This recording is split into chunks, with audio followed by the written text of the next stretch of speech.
Tak kuat menanjak, sebuah mobil dump truk pengangkut tanah menabrak pos polisi yang berada di bawah jembatan flyover Keramasan pada Selasa sore hingga hancur.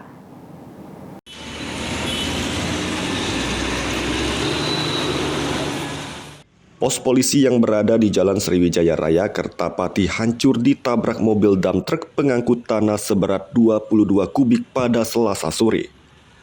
Berdasarkan pantauan tim PAL TV, pos polisi tersebut kini hancur tidak tersisa. Terlihat puing-puing dari pos polisi dan sebagian tanah dari muatan dump truk. Kanit Gakum Satlantas Polrestabes Palembang Ibtu Arham Sikakum mengatakan, telah terjadi kecelakaan di seputaran Nilakandi yang melibatkan mobil dump truk bermuatan tanah. Kejadian tersebut berawal saat truk tronton bernomor polisi B9750OY datang dari arah KM 32 Indralaya, hendak menuju Pegayut, Pemulutan. Saat melintas di simpang Nilakandi dan hendak melalui jalan menanjak, tiba-tiba truk mundur hingga hilang kendali dan menghantam pos polisi di belakangnya.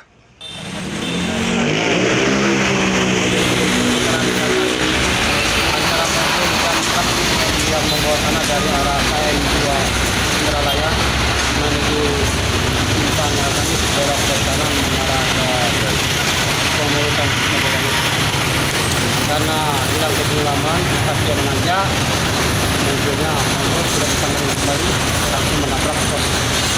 Apakah ada korbannya nih? Untuk sementara kerusakan pos. Jam berapa tadi? Sekitar jam 17.00.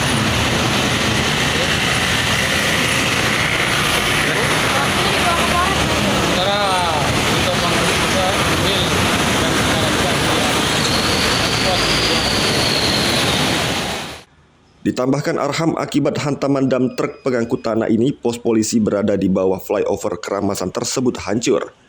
Beruntung tidak ada korban jiwa dalam kejadian tersebut. Sementara sopir dump truk Dodi Purnama sudah diamankan di Polrestabes Palembang. Sementara itu, salah satu warga Iskandar mengatakan, setelah menabrak pos polisi, sopir mobil truk berusaha untuk kabur menggunakan mobil box. Namun warga langsung menghadang mobil tersebut sehingga bisa diamankan. Mobil itu Pak dari sana Pak, dari arah Layo nak ke Jalan Baru Pegayut. Terus kan di jembatan ini tidak naik Pak dia, mundur sini, sampai kan di korban Pak. untuk pas kejadian itu cak mana kondisi jalan sini? Apakah ada rame di sana? Untuk sepi Pak, Tapi ya, jadi tidak ada korban ya? belum ada korban Pak.